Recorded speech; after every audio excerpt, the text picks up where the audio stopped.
4월 3일 말씀 묵상하겠습니다. 함께 기도하겠습니다.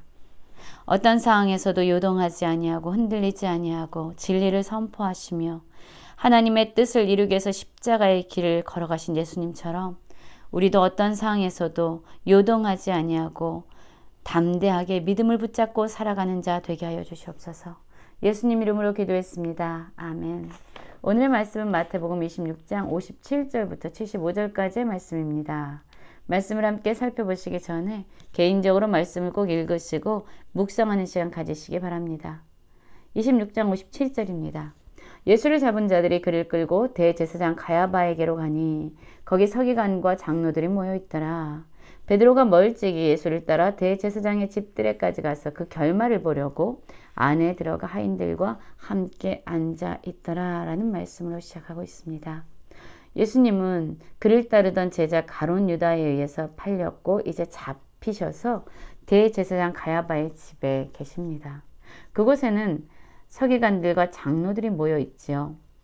그 이유는 바로 예수님을 죽이고자 그들이 음모를 꾸몄고 그리고 예수님을 죽이려는 자신들의 그 계획을 성취시키고자 그곳에 많은 거짓 증인들을 데리고 왔습니다.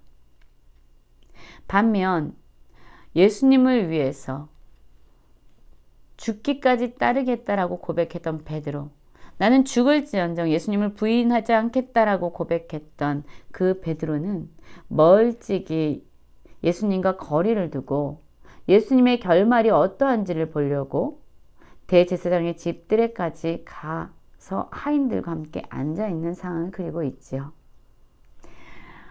59절을 보면은요, 대제사장과 온 공회가 예수를 죽이려고 그를 칠 거짓 증거를 찾으매 라고 말하고 있습니다. 이미 대제사장과요, 온 공회는 목적을 가지고 있습니다.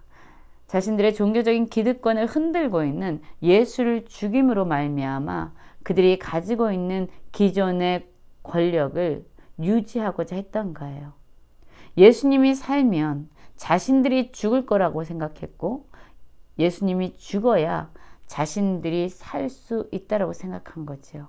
예수님이 죽어야 자신들이 지금까지 붙잡고 누리며 살아왔던 그러한 모든 것들을 잃어버리지 않을 수 있다라고 생각한 겁니다.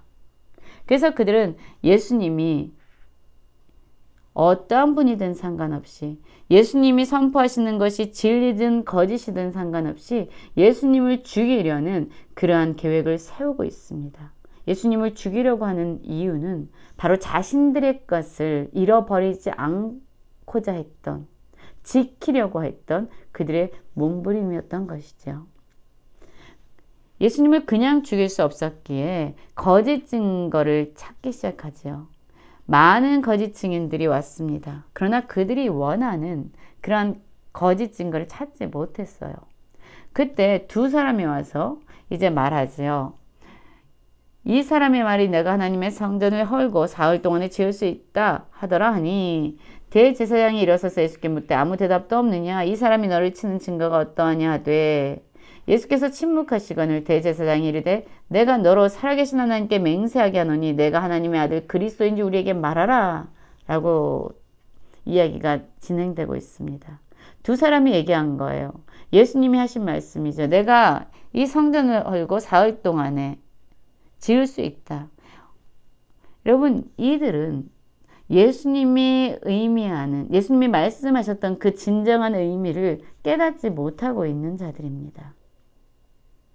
표면적으로만 이해하고 그들이 듣고 싶은 얘기만 들어서 예수님을 죽이려고 하는 증언으로 지금 내세우고 있는 거예요. 이 말을 듣자 대제사장은 이제 예수를 죽일 만한 이유가 됐다. 왜냐하면 그가 하나님을 신성 모독했다라는 죄목을 씌워서 예수님을 죽이고자 합니다. 그래서 예수님께 말하고 있어요. 아무 말도 안 하냐? 너를 치는 증거가 어떠하냐? 라고 말하죠. 예수님은 침묵하셨습니다. 그러자 그 대제사장이 다시 얘기하죠. 너가 하나님의 아들 그리스도인지 말해라. 그때 예수님이 64절을 보면 이렇게 말씀합니다.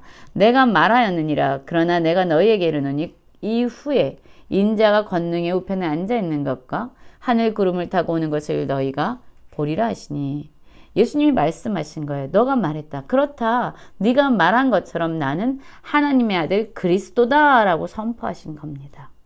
여러분, 예수님의 이러한 고백은요, 엄청난 내적인 힘을 우리에게 보여주고 있어요. 지금 예수님은 이들이 왜 예수님을 잡아왔는지를 알고 있어요. 예수님을 죽이려고 하는 그들의 악한 계획을 알고 있었어요. 그리고 그곳에 모인 많은 종교적인 리더들 뿐만 아니라 또한 거짓 증인들이 한마음이 되어서 예수님을 죽일 구실을 찾는 것을 알고 있었습니다. 그럼에도 불구하고 예수님은 그러한 두려운 상황에서 죽을지도 모르는 그런 위협을 느끼면서도 거짓으로 자신의 목숨을 구하려고 하지 않으셨어요. 예수님이 처해 있는 상황이 어떠하든지 상관없이 진리를 선포하고 있습니다. 그렇다, 네가 말한 대로 나는 하나님의 아들 그리스도다 라고 말씀하고 있어요. 이렇게 말씀하시면 예수님이 죽을 수도 있다는 것을 알고 있었지만 예수님은 어떠한 상황에서도 진리를 놓지 않으셨어요. 여러분, 얼마나 담대한 모습입니까? 죽을지도 모르는 그런 위험한 상황에서도 전혀 흔들리지 아니하고 전혀 요동하지 아니하고 담대하게 자신이 누구인지를 선포하는 예수님의 모습을 보게 됩니다. 어떻게 이럴 수 있을까요? 예수님은 하나님의 말씀을 이루기 위해서 죽기까지 순종하신 분이에요. 예수님에게는 더 이상 잃을 것이 없습니다. 자신의 생명을 내어놓고 지금 하나님의 뜻을 이루기 위해서 그 십자가의 길을 가고 계신 분이에요. 그래서 예수님은 어떠한 상황에서도 담대하게 진리를 선포하실 수 있었던 것이죠. 반면에 이 종교 지도자들은 자신들이 가지고 있는 그 기득권을 놓고 싶지 않았어요. 그것을 잃어버리고 싶지 않았어요. 그래서 그것을 지키기 위해서 사람을 죽이는 것도 서슴지 않았고 거짓을 행하는 것도, 거짓 증인을 찾는 것도 전혀 서슴지 않은 자들이었어요. 우리는 어떤 모습을 하고 있습니까? 우리가 가진 것을 잃어버리지 않기 위해서 죄를 짓는 것도 서슴지 않고 행하는 자들입니까? 아니면 예수님처럼 어떤 상황에서도 하나님의 말씀에 죽기까지 순종하겠다는 각오로 믿음의 길을 걸어가고 있습니까? 65절 보면요. 이에 대제사장이 자기 옷을 찢으며 이르되 그가 신성 모독하는 말을 하였으니 이제 더 증인을 요구하리요. 보라, 내가 지금 이 신성 모독하는 말을 들었도다. 너희 생각은 어떠냐? 이르되 그는 사형에 해당하니라 하고, 이에 예수의 얼굴에 침뱉으며 주먹으로 치고 어떤 사람은 손바닥으로 때리며 이르되 그리스도야, 우리에게 선지자 노릇을 하라. 너를 친 자가 누구냐 하더라 라고 말하고 있어요. 그렇습니다. 이들은 이제 예수를 죽이고자 하는 그러한 제목을 가지고 온 거예요. 신성 모독이라는 이러한 제목을 예수님에게 씌운 겁니다. 그래서 예수님을 죽이려고 했던 그들의 계획을 성취시키고자 했던 거죠. 이들의 이런 악함 속에서 예수님은 조롱받으시고 얼굴에 침뱉음을 당하시고 매 맞으시고 그리고 사람들에게 조롱을 받고 계십니다. 이제 베드로의 이야기가 진행됩니다. 69절이죠. 베드로가 바깥들에 앉았더니 한 여종이 나와 이르되 너도 갈릴리 사람 예수와 함께 있었도다 하거늘 베드로가 모든 사람 앞에서 부인하여 이르되 나는 내가 무슨 말 하는지 알지 못하겠더라. 베드로는 두려웠습니다. 예수님, 이제 사람들에 의해서 죽음의 길을 걸어가고 있는 예수님을 가까이 따라갈 수 없었어요. 예수님과 함께 하게 되면 그 역시 죽을지도 모른다는 그런 두려움 가운데 베드로는 있었던 거죠. 그래서 예수님을 부인합니다. 그리고 또 앞문까지 나아갔는데 다른 여종이 또 그를 보고 말하죠. 이 사람은 나사렛 예수와 함께 있었도다 라고 말합니다. 그때 베드로가 이제 맹세하고 또 부인하게 되죠. 그 사람을 알지 못한다 라고 예수님을 부인합니다. 그러자 조금 후에 곁에 섰던 사람들이 나와 베드로에게 또 말합니다. 너도 진실로 그 도당이라 내 말소리가 너를 포명한다 하거늘 베드로는 저주하며 맹세하여 이르되 나는 그 사람을 알지 못한다 라고 말합니다. 부인했고요. 맹세하고 부인했고요. 저주하며 맹세하고 부인하는 베드로의 모습이 보여집니다. 그렇습니다.